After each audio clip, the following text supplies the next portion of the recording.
Hello and welcome to another video and podcast from Fantasy Football Scout as we look ahead to Fantasy Premier League Game Week 34. It's a double game week. It's team selection time as Mark, aka the FPL General, reveals his free hit side and thoughts for this double game week. My name is Joe. Well, Mark, welcome. How are you? I'm good, Joe. Good to be back for another video. Yeah, an exciting week ahead as a free hit Game Week 34 manager. I know there's not too many of us. I think I heard somewhere else is about 20% of the top, Yeah. is it 10K or top 100K? So Yep. feels like a good weapon to have this week. But of course, it's about getting it right. Getting the right players in is the main thing. Yeah, there's 4/5 of it. I'm not free hitting, but 4/5 of it in the top 100k have already used their free hit or are not going to use it. Have already used it this time around. I presume they will use it now if they haven't already. And so, yeah, it's your chance to sort of steal a march on us, really. But I imagine those like me, you know, it's no surprise there's a double game week. So we've all been preparing for that with transfers. So unfortunately, though, we are stuck with those players that we chose, you know, over the last few weeks rather than immediately the best players now, which, of course, you can go for as well. So that will be a big difference. Yeah, I think that was the big attractions for me of going this week with Liverpool and Arsenal in particular. It was all about being able to cherry pick which players are the right picks right now. So obviously Alisson came back, Trent came back, Bradley's injured. So there's lots of opportunities there now to be different. Definitely. Before we go on, just a reminder, do press that like button, helps us out, and do remember to subscribe. Keep up to date with all our latest videos and podcasts. Welcome those joining us in the live chat: Matthew, Abod, Bamenez, Off-Core, Animations, Stuart, Frost, Bolter, Daniel, Chris, and many more. Thanks so much for joining us early. We're going to have a bit of a live Q&A at the end, so do have some questions in mind, particularly around a free hit, whether you're free hitting or not. So it's a case of people like me to find out what I'm missing out on and what transfers I should be using, and people like Mark to do what you like for this week. It's a free hit. That's by its nature. Let's have a look and see how you're doing this week quickly.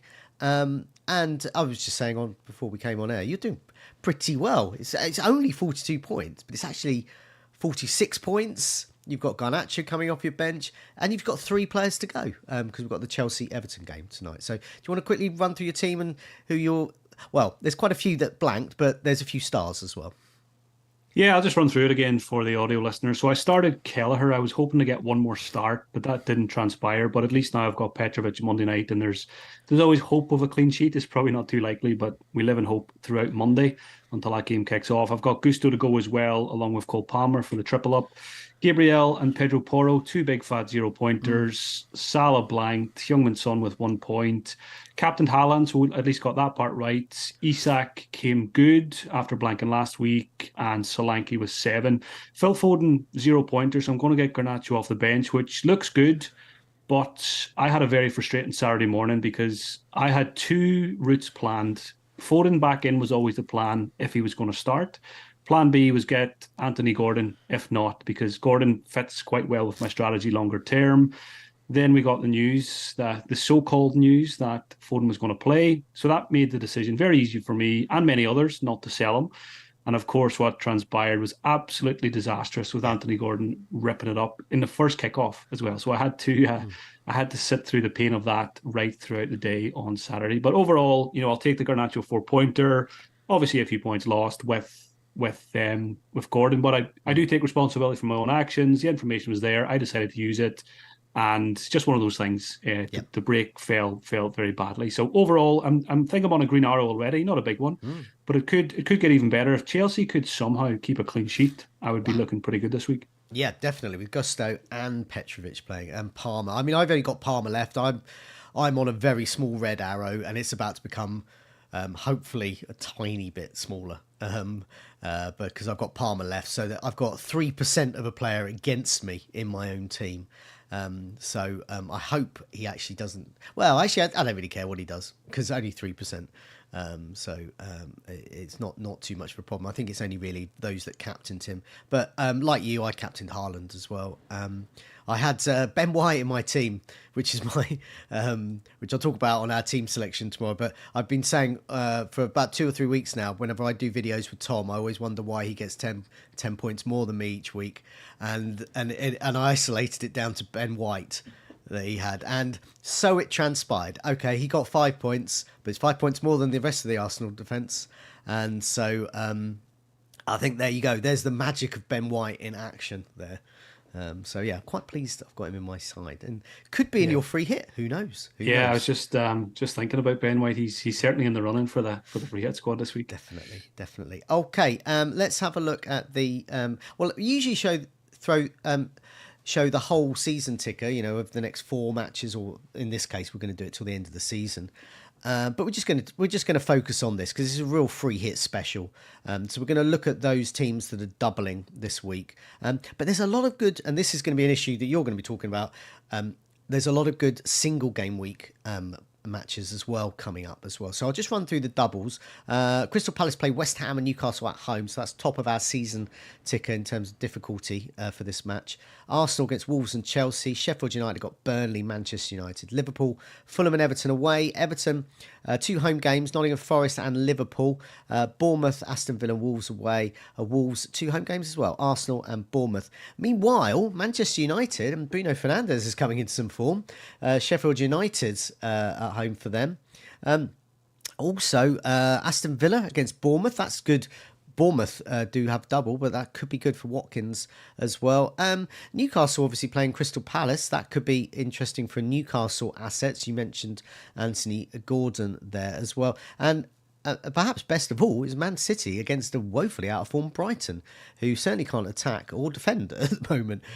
Although their goal against, I don't know if you saw the own goal. You probably did. It's been everywhere. The Burnley keeper's shocking mistake, which is the kind of mistake I would make if I was in goal. I would just sort of hoof the ball and it would end up going in.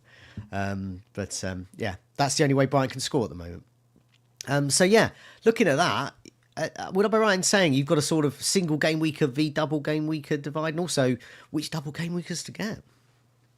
Yeah, I think this always happens on a free hit. There's always a few very good picks that are having very good seasons that is dangerous to go without, even though lots of other players have 2 fixtures. Haaland comes to mind. Isak just got me 12 points. I could keep him. Sold Ollie Watkins a few weeks ago, and he's just so consistent. So I think in particular in the front line, you could throw Anthony Gordon in here as well. There is a lot of decisions that I think will Friday night come down to: do I get a double game weeker or do I stick with these guys? And I think when it comes to the crunch on Friday, because it is free hits, I'll probably go the more fun, adventurous approach and go for as many double game weekers as possible in the starting 11. There might be 1 or 2 that survive, but I can't imagine it's going to be more than 1 or 2. So yeah, probably some of those names I mentioned are in the running. Just for the context of non-free hitters like myself, I'll be fielding 2 single game weekers and I'll be benching a double game weeker. So I'm going to bench my Bournemouth defender, Zabani, and I'm actually going to play Garnacho. Hopefully he's off the naughty step for liking a Mark Goldbridge comment, which suggested that his boss wasn't correct in removing him from the squad, from the team at half-time. Also, Erling Haaland. I just think Haaland's good. So I'm going to be keeping those 2 players in. So that's me as a non-free hitter. If I was free hitting, I don't know. I'd probably still play Haaland. But yeah, it's a decision. I think Haaland's probably the easiest one to keep because it is Erling Haaland. It's Manchester City. It's the team at the top of the table, and it's a fixture against a team that don't keep too many clean sheets. But the issue then is it's budget. If you want to have a lot of fun and you want to go pretty aggressive with attackers from Liverpool and Arsenal, then having Erling Haaland makes that a little bit trickier because it is 14.3 million of your budget. So a couple of different ways to approach this, but I think speaking on Monday, there's every chance Haaland's going to stay, I think. Yeah. I've got a free hit guide as well to sort of supplement this type of chat that's going to come out tomorrow morning, I think. And I've had to play around with a free hit team myself, and I found myself with 1.4 million in the bank, which is quite good. But more about that tomorrow, about how I did that. One of the issues that you're looking at is strikers. There's a hell of a lot of options, but also it does take away a midfield slot. Midfielders do get more points for scoring goals, for example, and also they get clean sheet points as well. And in a double game week, all those little points add up. And nevertheless, you've got single game weekers, strikers with good fixtures. Isak, for example, you mentioned Watkins. And at the same time, you've got all these double game week options as well. So I've done a table for you. And what I've done is I've highlighted the best strikers per last 6 matches for the minutes per expected goal involvement, non-penalty. I've highlighted in blue those that have a double game week. And 1, 2, 3, 4. So it's 4 out of. So the minority of the top 10 have actually got a double game week. So that shows what a huge amount of options there are. So I'll sort of go down the list and see whether you're thinking about them. Isak at Newcastle, 7 goals and assists, 8 attacking returns in his last 6 matches. His minutes per expected goal involvement, non-penalty every 110 minutes. So getting on for a goal involvement a game. He's got 51 points. He's playing Crystal Palace. Are you tempted to actually keep him? He's good. Yeah, I definitely am. And this is the part of free hit that I don't like, is when you have to uncomfortably lose players that you've put your faith in, especially in recent times. So Isak's been in my team just for 2 game weeks now, but he absolutely, destroyed Tottenham at the weekend and could have had even more. So, but then on the other side, Crystal Palace defended really well, kept Liverpool out, a lot of last gasp blocks and stuff, and probably a bit of fortune thrown in there as well. But I have been impressed with Crystal Palace under the new manager Glasner, and I think when it is just 1 game week and it is free hits, that I will reluctantly lose Isak. Okay. I expect him to probably score against Palace, but I'm just going to bank on a player with hopefully 180 minutes can do even more. Okay, next player, Haaland. This is even bigger. I mean, away to Brighton, he got attacking returns, did well for those that captained him in game week 33. He's obviously good. Brighton in a poor run of form at the moment. 3 goals, 2 assists, 5 attacking returns in his last 6 matches. Minutes per expected goal involvement, just behind Isak actually, 113 minutes. But he has been underperforming, which I think owners will have noticed the last few matches. Underperforming, he should have got at least 2 more goal involvements on in addition to the 5 he's already got. In both my normal team and a free hit draft, I would probably play Haaland for this one. But I don't have the luxury of not playing him. Yeah, it's he's not 100% going to stay. I'm going to say he's probably 70 or 80% at this point. And, a couple of factors. I want to build a free hit squad around Liverpool and Arsenal. And straight away, Gabriel Jesus, I'm not going to go there. And Darwin Núñez, I think I can live without with the other options at Liverpool, goalkeeper, defenders and midfielders. There's loads of options there. I had Darwin recently, sold him for Isak, and I'm not in a massive rush to go back there on his recent performances. So I think because of those reasons that I don't think I need an Arsenal or Liverpool striker, I will be able to find space for an Erling Haaland. And it, most likely a 3-4-3, but I think even in a 3-5-2, he would probably survive with maybe a double game week striker to go alongside him. So it's probably one position I don't think I will compromise on. And again, I don't let ownership influence my FPL thinking too much, but insurance policies sometimes are sensible things to do. Haaland's going to have high ownership in free hit teams and non-free hit teams this week. Mm-hmm. Some people will still captain him even over double game week options in that fixture. So I think team top of the league, business end of the season, I think it just makes sense to keep him. Yep, I'm seeing a lot of free hit drafts on social media, which don't have Haaland in it, and I can see the temptation to just go all out, get the main 11, all double game weekers. But I think you're right. I think it's not just insurance against those non-free hitters and the free hitters like you that are strongly considering Haaland, but it's the fact that it's Haaland playing for the table topping side against a team that are out of form. Unfortunately, my team, Brighton. So yeah, it just makes sense. Betting against Haaland can work, but is this week to do it? And then the other factor then is a lot of the when you take Arsenal and Liverpool forwards out of the equation, you're looking at a lot of teams that have doubles that are, not fantastic teams. Some of them have, good strikers playing well, which we'll talk about very soon. But a lot of them, even if they have two fixtures, one of the fixtures might not be fantastic. And again, I just keep coming to the conclusion: do I want Haaland for one game versus these guys at a lesser team for two games? Maybe one of the fixtures is not great, and I keep coming down to the just keep Haaland Yeah. scenario. Rightio.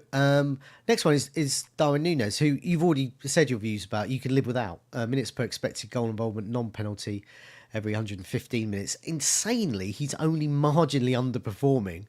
Considering Haaland's underperforming by 2 goal involvements, Darwin Núñez is pretty much. He's got 2 goals, he's got 2 assists. He pretty much should have done, according to the expected stats over the last 6 matches. I've got him in my team. I'm obviously going to field him. I'm not free hitting. So yeah, I mean, if he suddenly finds the net, then obviously I think a lot of free hitters could miss out, because if I was free hitting, I probably wouldn't go for him. You're obviously not going to go for him. Yeah, unlikely to go for him because again, I think there's a lot of other Liverpool options now that maybe have low ownership that you can take a punt on for this double game week. Trent comes to mind. Even Alisson's an option now that other managers won't have. Darwin, because I just sold him recently as well. Again, just early substitutions, not finishing his chances. It is dangerous, of course, because it would be typical FPL that this would be the week where he actually does put it all together and goes big, having not done it in the previous game week. So I'm not going to rule it out just yet. But when you've got Salah, Trent, Alisson, Van Dijk, Luis Diaz, there's plenty of routes into Liverpool points. I think I'm going to gamble against Darwin. I think, and if I do gamble against him, I'm just going to hope that his minutes are reduced, or he maybe doesn't start one of the games as well. So that's my thinking there. And the next couple of names, I'm going to sort of sketch over. I'll just mention the points. I don't think you're going to go for them. I don't think anyone on a free hit will go for them, and I completely understand why. Alvarez and Man City may or may not play. I mean, I guess that can be saying of any for Haaland as well for Man City, but nevertheless, no goals in his last 6. He's got a couple of assists. That's not free hit material, really. Núñez at Fulham, playing Liverpool. On paper, a tough clash, but after we've seen what Palace did to Liverpool, Núñez might be an option, but I can't see a free hitter going for him. An interesting, perhaps, bench player if you are going to go for 3-5-2 and you just want to get a cheap striker that is going to play at least one game. He's only got one game. Núñez. He's 4.7. He's got 3 goals in his last 6 matches. And 27 FPL points, which is pretty good, but you're not going to go for him. But so the next name is Jesus at Arsenal. A bit like Darwin Núñez, you mentioned there, you're just not interested in Jesus at Arsenal. He's not the Arsenal attacker you would go for. But which ones do appeal, though? I mean, because they're mainly midfield, aren't they? Yeah, it's the midfielders. He doesn't score enough goals for me, and I don't trust his minutes across the double game week either. We've seen it; he's kind of been in and out of the team this season, and he doesn't often get 90 minutes either. So, Arsenal, when it comes to Arsenal, Gabriel's an obvious one, but I think there's an opportunity as well just to be aggressive and maybe go all out attack with Arsenal and go without Gabriel maybe just for one game week. Risky, of course, because he's good and he's a big goal threat. We just seen them concede 2 to Villa, so maybe there will be a few goals conceded to come. So in terms of Arsenal, Saka, I sold Saka 2 game weeks back, and he will definitely come back in. So he's the first Arsenal pick. Yep. Then I had Odegaard there recently as well, and just sold him also, so he could come back in. And then Havertz, I really like Havertz for a free hit. He's passing the eye test, he's got the underlying numbers, and he's got the FPL points recently as well. So I actually think some free hitters might go for all 3 of those midfielders. I think I'm more likely to maybe go with 2. Or maybe just Saka. Maybe I do end up on double defence, but I think I'll go double attack instead of double defence for a free hit. Next name, you might need a few beers before you put him in your team. Sheffield United striker, McBurney. It's not Brereton Diaz, it's McBurney. Obviously, because we're just looking at forwards here, but he has got 2 goals and assists. He's got 3 attacking returns in his last 6 matches, and his minutes per expected goal involvement is 152.6 minutes, which is pretty strong. So it puts him in the top 10 actually in the last 6 matches. Hasn't been under or overperforming, pretty much par the course, and he's created 5 chances as well. Yeah, I mean, are you tempted in any way with Sheffield United? Just I'm totally ignoring the fact they have a double. If they had a quadruple game It's, week, I it's, still against, think, it's against Burnley and Manchester United. It's actually not that bad for a Sheffield United attacker. yeah. And to be fair, McBurney has been performing quite well in recent game weeks. But again, are you going to go for Sheffield United striker over any other team in the league striker? And I think the answer is always going to be no there. Yeah. Okay. Yeah. I mean, I must admit, I'd be tempted, not McBurney, but Burton Diaz for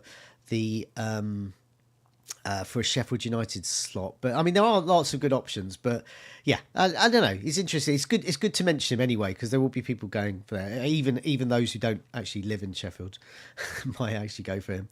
Matessa's the next name. He will be strongly considered, I think. He's.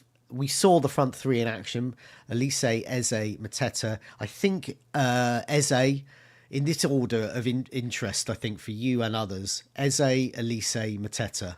So Mateta might miss out, but he's 5 million, and if you need a striker, 3 goals in his last 6 matches. Once again, his minutes per expected goal involvement, non-penalty is on a par with the mighty McBurney, but it's better than it's only just behind the likes of Jesus, for example.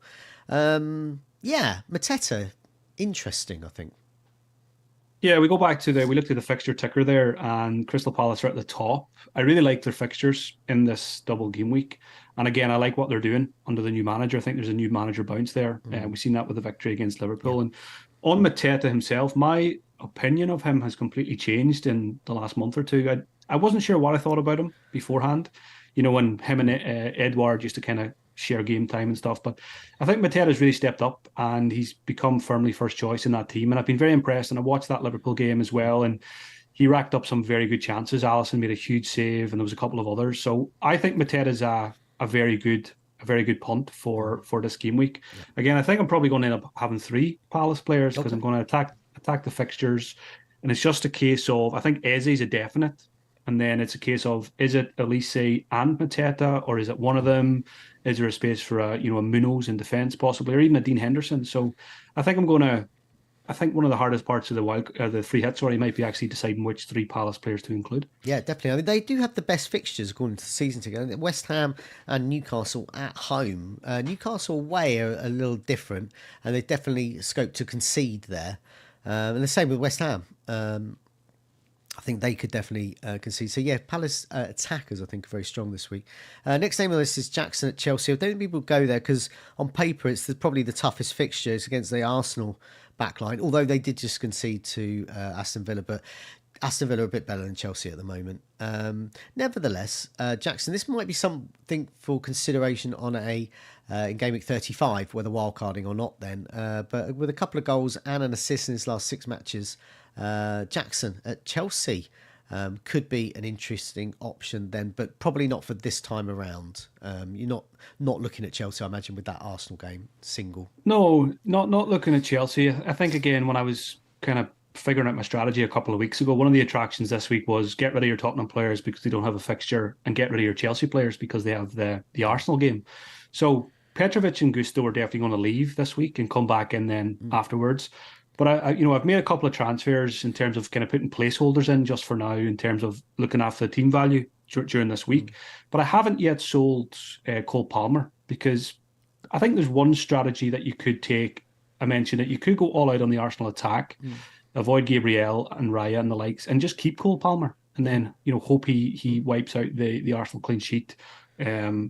When a lot of people are going to have double Arsenal defence who are not free hitting. So that's something that's in the back of my mind, and I haven't sold Palmer yet just because I've got a lot of value tied up in. So Jackson definitely not, but Cole Palmer is the only Chelsea player that might make it. Yeah, obviously he stays in my team. I'm not free hitting, but I think even if obviously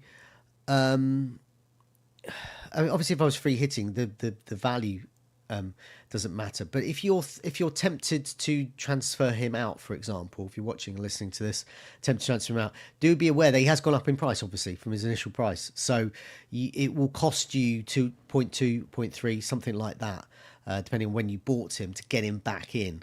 So you do have to bear that in mind as well. Final name on the list.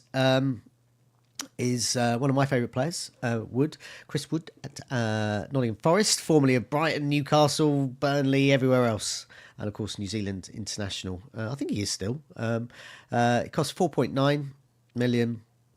He's had 4 goals over his last 6 matches, and a minutes per expected goal involvement just behind Jackson at 166.9 minutes. He faces Everton, which is, as for a single game week, it's a pretty good fixture, and he is form. So I would say he could be good on a bench, perhaps.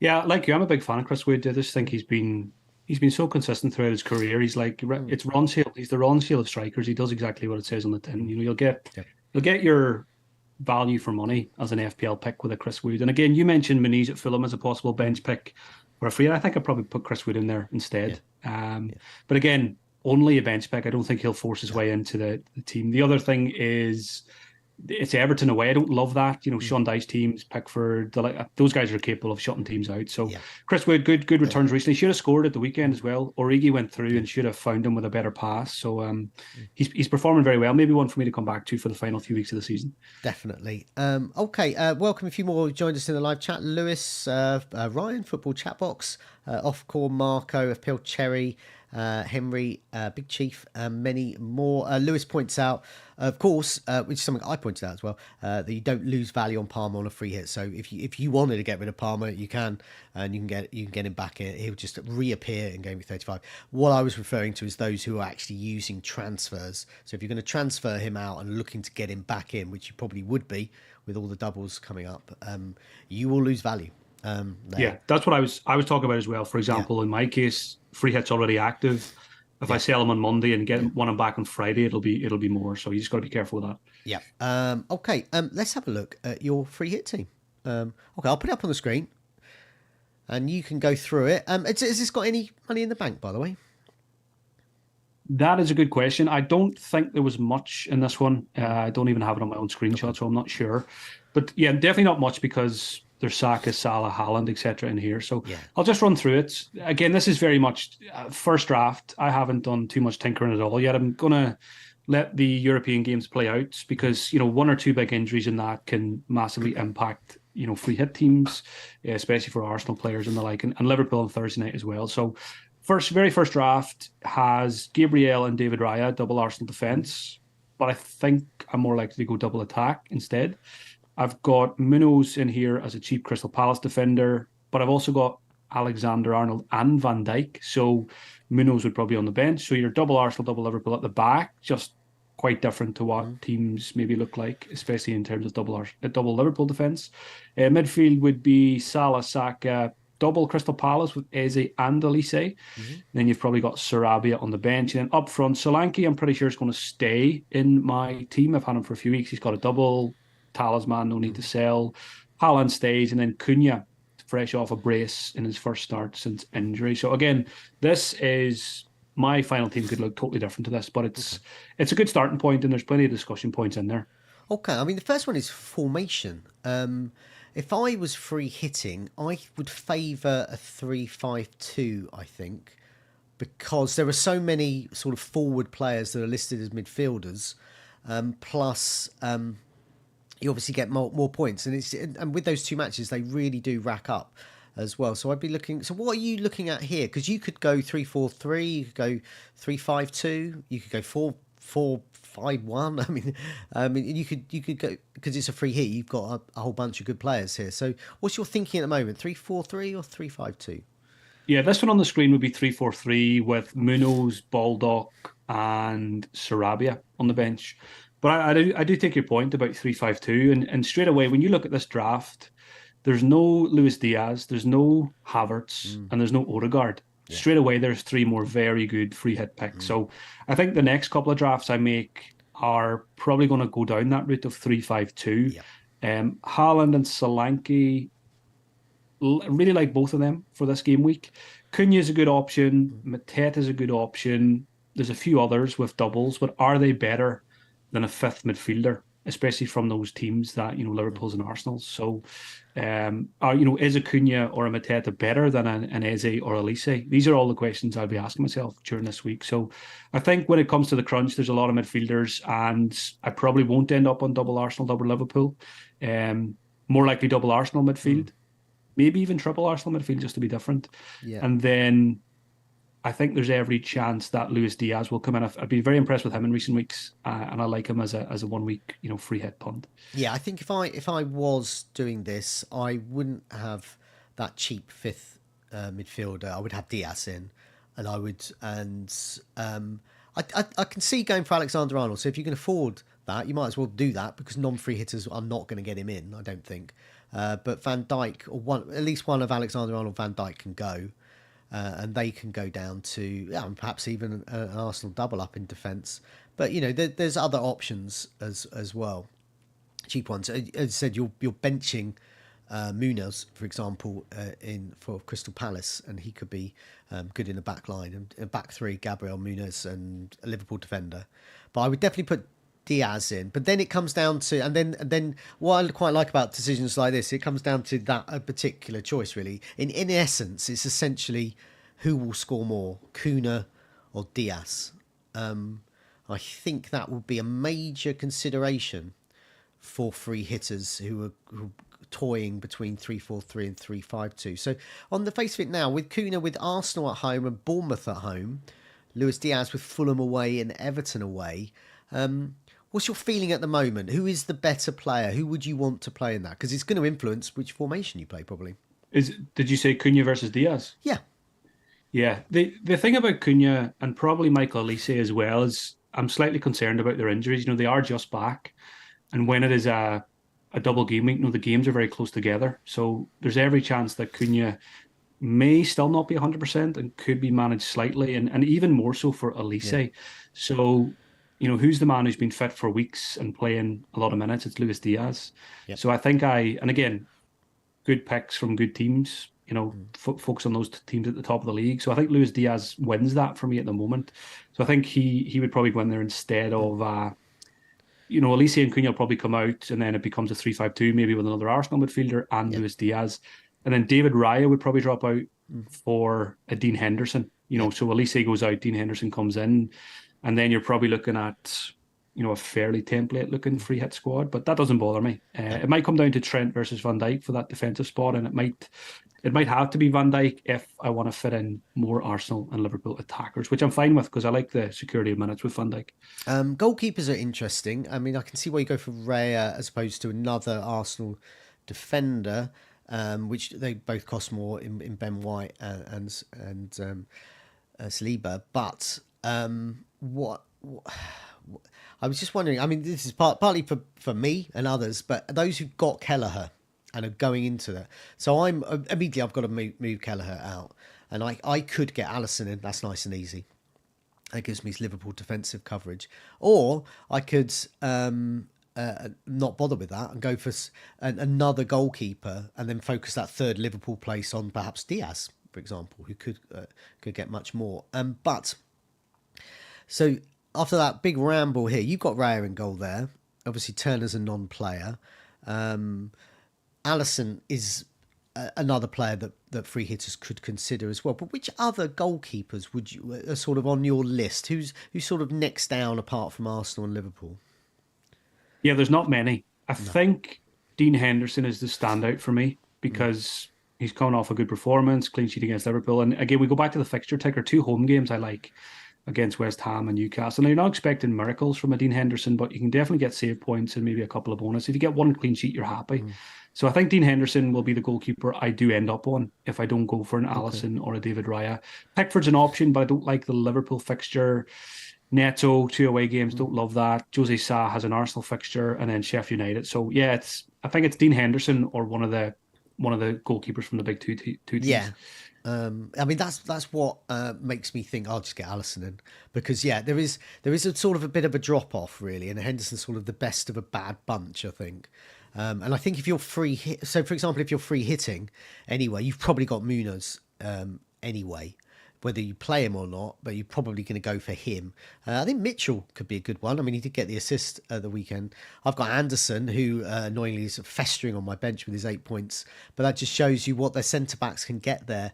2 bonus points for him, and that's what he used to get before sort of Palace sort of their form dropped off a cliff a bit.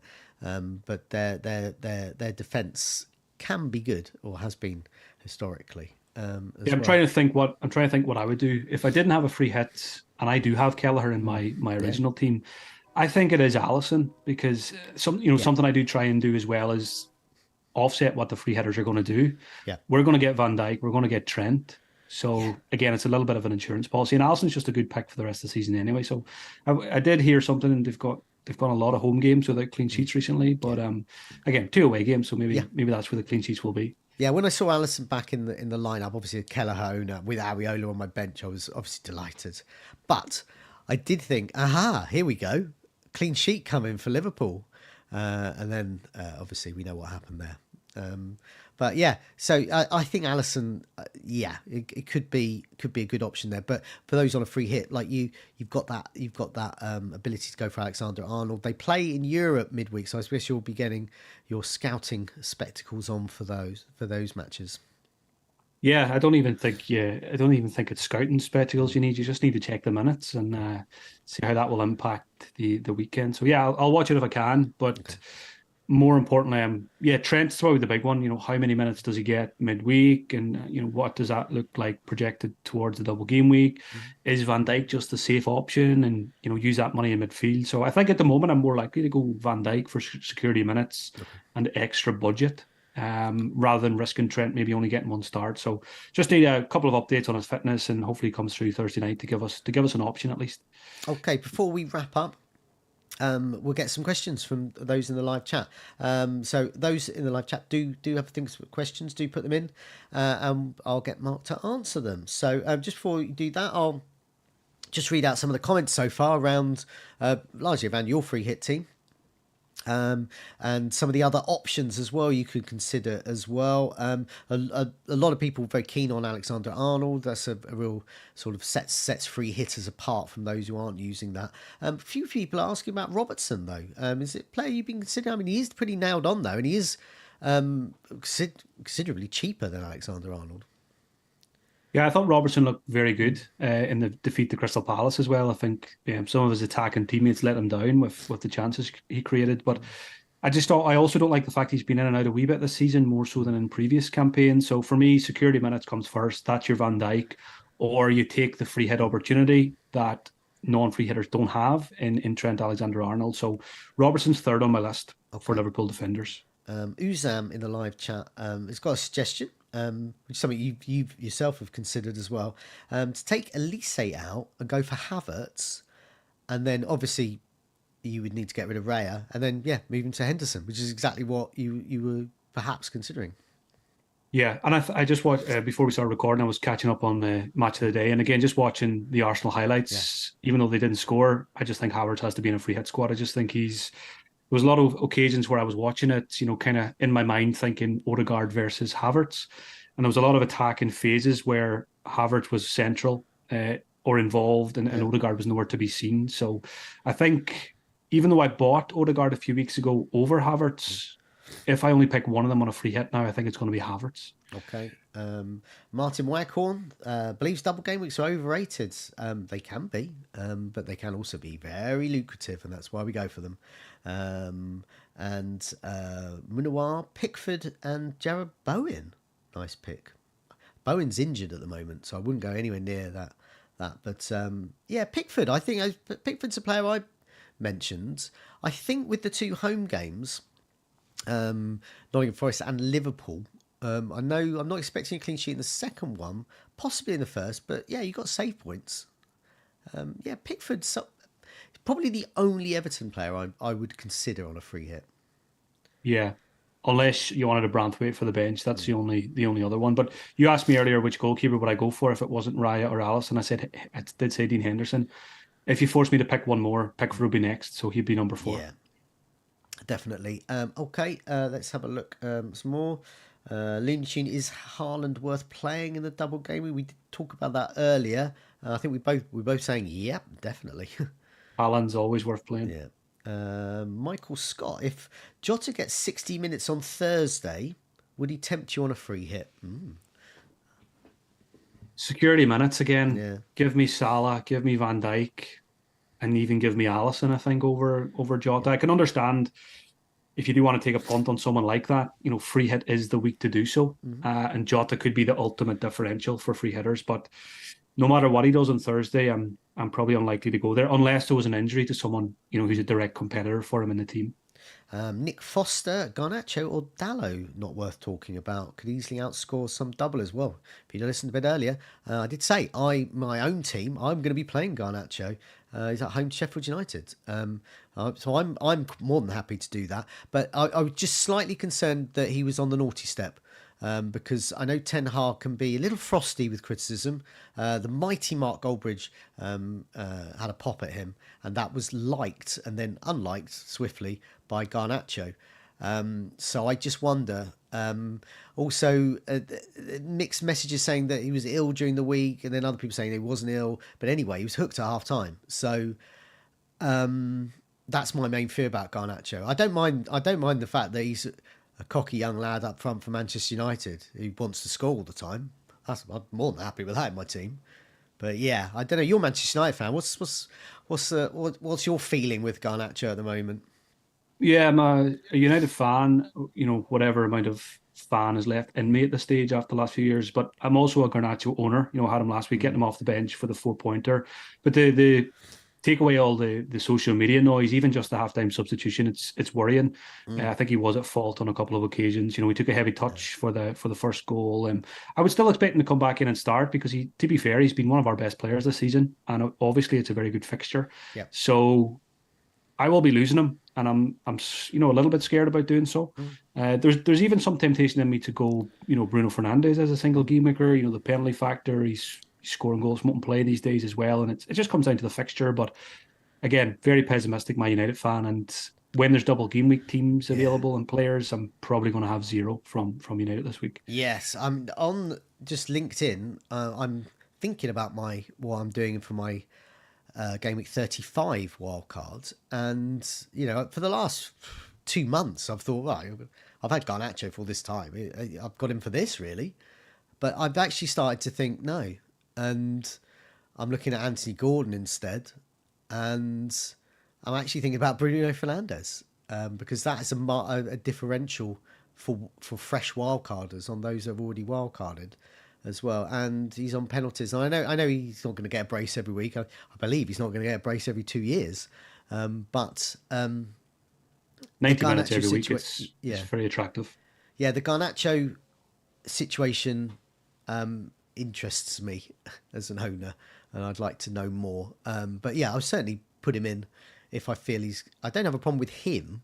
It's just his relationship with the management is an issue. Okay, let's have a look at some questions then. There was a question there about, David Martin asked, if you don't use a free hit this week, is there other decent opportunities this season? If you don't use it this week, it's probably got to be 37 because that's the only other big double game week. I know in 35 we've got Chelsea and Tottenham doubling, but both teams are not exactly firing on all cylinders at the moment. So yeah, this week or 37 is the weeks for free hit. And if you really want to have a fun final day, some people like to leave it for the final day of the season, but for me it's got to be 34 or 37. It's worth knowing that particularly for home sides, game week 38 is traditionally a goal fest. So your likes of your Kane, your Salahs. I remember Mane for Liverpool having a massive haul. Obviously, we all remember Harry Kane has been I'm so annoyed that he's left to not win a trophy in Germany, because he is my game week 38 default captain, because I just know I'm going to get returns from him, whether it be 7 points or 20 points. I just knew that was going to happen, but no longer with us in this country, annoyingly. But yeah, I think free hit in 38. If you want a bench boost in 37, and you'll wash with chips, I do quite like that. But yeah, 37 would be the one if you haven't got your bench boost. Yeah, and it's interesting. A lot of people wait for 38 because all the games are at the same time, so Yeah. there's more chance of team news. But the beauty of the weekend gone by is we can no longer trust the leakers, which is good. So you could be sitting in game week 38 with a free hit, and there's team news coming through, and you're questioning yourself whether is this actually true or not. So again, another reason why I prefer 34, 37. Big Chief, this is wow. I never thought this question would happen. Bench Haaland or Clivert? He's intriguing because Clivert's got 2 games and Haaland doesn't. He also suggests that perhaps he should just take one of them out. So I think if you're thinking of benching Haaland, I think you can probably replace him with a better option. I'm not going to help the decision here by saying I just watched the highlights and Clever looked really good. Looked really good at the weekend. But again, when I think about minutes, almost everything comes down to minutes for me. Even though Bournemouth have a double, there's every chance Cliver gets 120, 130. And if there's a chance of getting 80 or 90 from Haaland, I'll take that all day long. Greg Williams is considering a bench boost in 34, but it will cost him a -8. That's probably my threshold for not. I think a -4 for a bench boost. It's okay. But I think you need to get at least 16 points. That's just for showing up points. And if you're getting a -8, I think that's a bridge too far myself. -8, I suppose it depends on maybe who you're bringing in, because if that -8 can be Arsenal or Liverpool players, for example, then it's a little bit. I can give it a green light more quickly than I would otherwise. But I mean, if you think this is your best week for a bench boost, and even if it is going to cost you a -8, you probably need to just go ahead and do it. If you've looked ahead and it's going to be even more surgery, then I don't mind it, because you can, last couple of weeks of the season, then you can just focus on your starting 11, which is always attractive. Jason says, sorry, I joined late, but why double Liverpool defence? Yeah, why? Very simply, just to be different. Yeah. Free hit gives you the opportunity to be different, and almost nobody on a non-free hit will have double defence. A lot of people are on Bradley now. They're probably going to lose him. People had Kelleher. He's now out of the picture. So a lot of people will actually have 0 Liverpool defenders for this double game week. So you could go 1, you could go 2. Again, tuning in late. So what I said was I'm more likely to go double Arsenal and double Liverpool attack rather than the double defences. So this was just very much a first draft. Lewis says, are there any other single game week players being overlooked? We've mentioned Garnacho, we've mentioned Haaland. I have mentioned Bruno as well. He mentions Bruno Fernandes against Sheffield United. Any other single game weekers you might consider playing? I think the obvious one's Ollie Watkins, because he's Mr. Consistent, scoring against Arsenal, hit the post as well.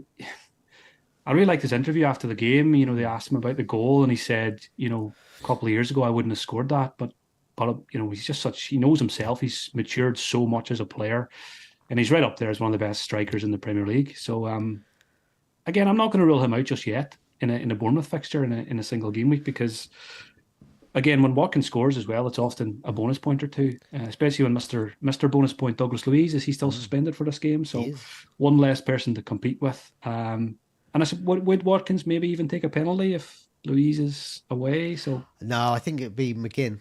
McGinn took one in Europe, I think. Yeah, I think all Villa fans have said before. We had this debate before, and I pretty much I asked the question, and I've got loads of Villa fans saying it's McGinn. You're supposed to say, yeah, maybe he would. So I talked myself into getting him. So well, yeah, I think Watkins is the only other single game week I think that I'm looking at. I think McGinn could be the only other as well if you're going to go down that route. Offcore asks, who will be the biggest free hit trap? Like this question, biggest free hit trap. You know who it could be? It could be Trent, because he is just back, and I think most free hit managers won't be able to resist the opportunity. And I think it probably is an opportunity we should be taking, given that he is about 8.4 million, and a lot of other people have Bradley and can't get to Trent without a -4 probably. So most won't go there. But again, just because it's coming back from injury, and they haven't been keeping too many clean sheets anyway. So maybe Trent could be the biggest trap, and he's certainly not a sure pick for me. I might end up on Van Dijk instead. Alpine, it's not really a question, it's more of a brag, but it's a brag worth mentioning. He's on a bench boost game week 34.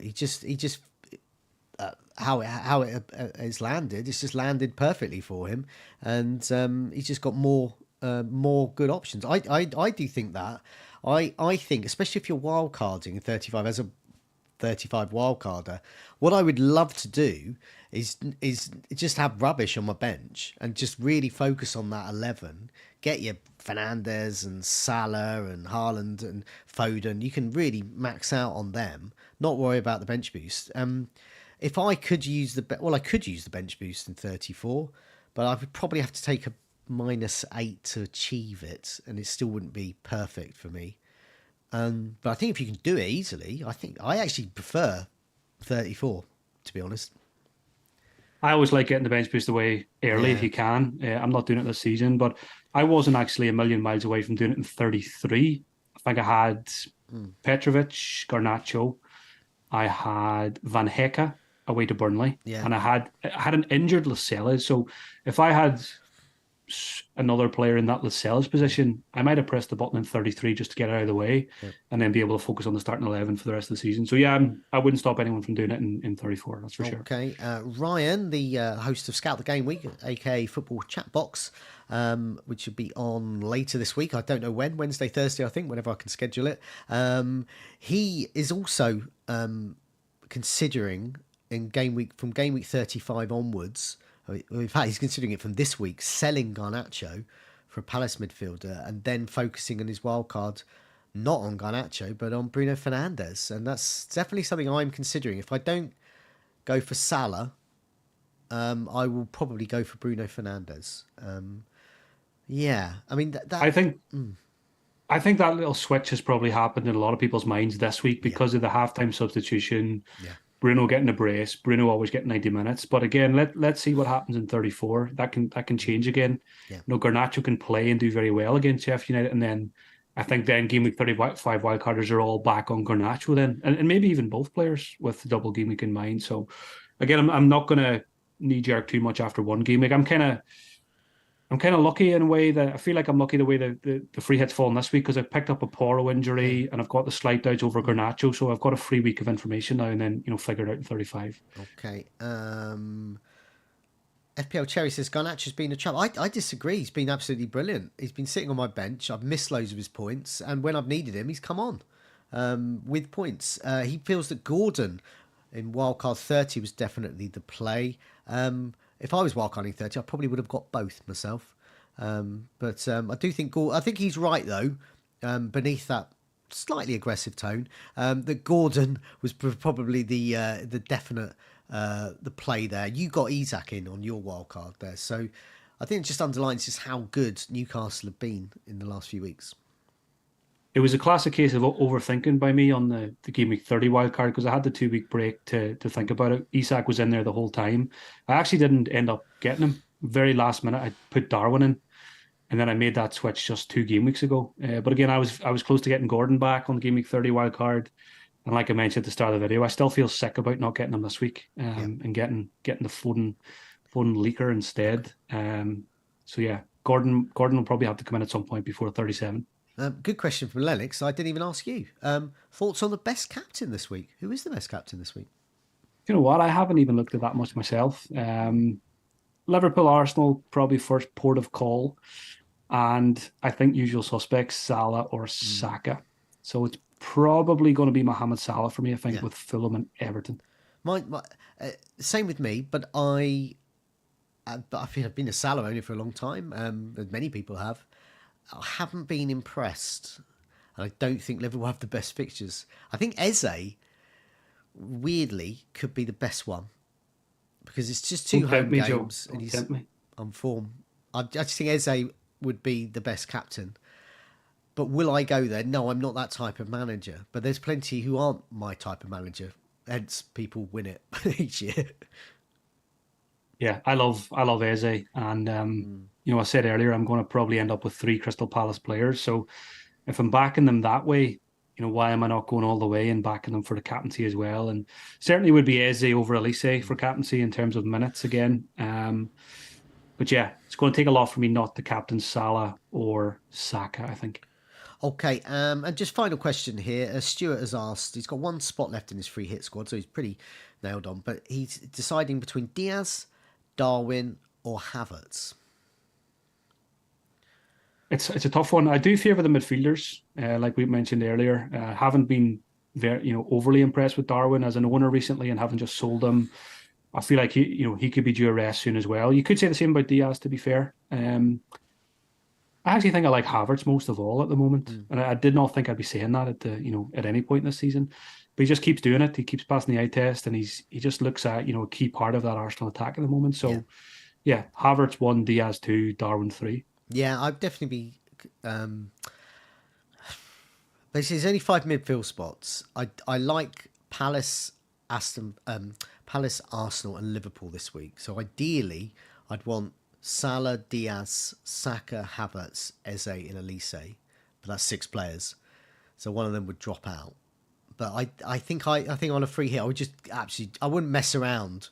I would just go for them. Just go for the teams with the best players and the best fixtures. I think my conclusion from this video is I'm definitely going to have five midfielders. Yeah, yeah, I think so. Or six if you can, which no one can. But nice to dream there. But yeah, I think seriously with that those six midfielders that I mentioned, I think probably one of the Palace ones would drop out. But yeah, I'd be definitely tempted. Salah, Diaz, Saka, Havertz, Eze. Wow, I've just amazed myself looking in my mind at that midfield, which would be quite potent, I think. Yeah, sounds good. Sounds good. I think I'll land somewhere pretty close to that. Okay, thanks everyone for joining us in the live chat. Thanks, Mark, for revealing your free hits and how it may change during the course of the week. There's plenty more content coming this week. There will be, obviously it's going to have a very double game week 34 focus, but it won't be just about free hitters. I mean, I am doing a free hit guide, but myself and Tom will do our team selection. Neither of us are free hitting. So that's something for the non-free hitters there. And we've got the scout cast, burning questions, deadline dilemmas, everything else. Lots of scout the game week, all sorts of videos and podcasts coming out this week to help you make your decisions for game week 34. Stay tuned. Do press that like button. Do subscribe so you can keep up to date with all of those videos and podcasts that I've just mentioned. Mark, thanks a lot for your time. Good luck with the free hit. Here's all.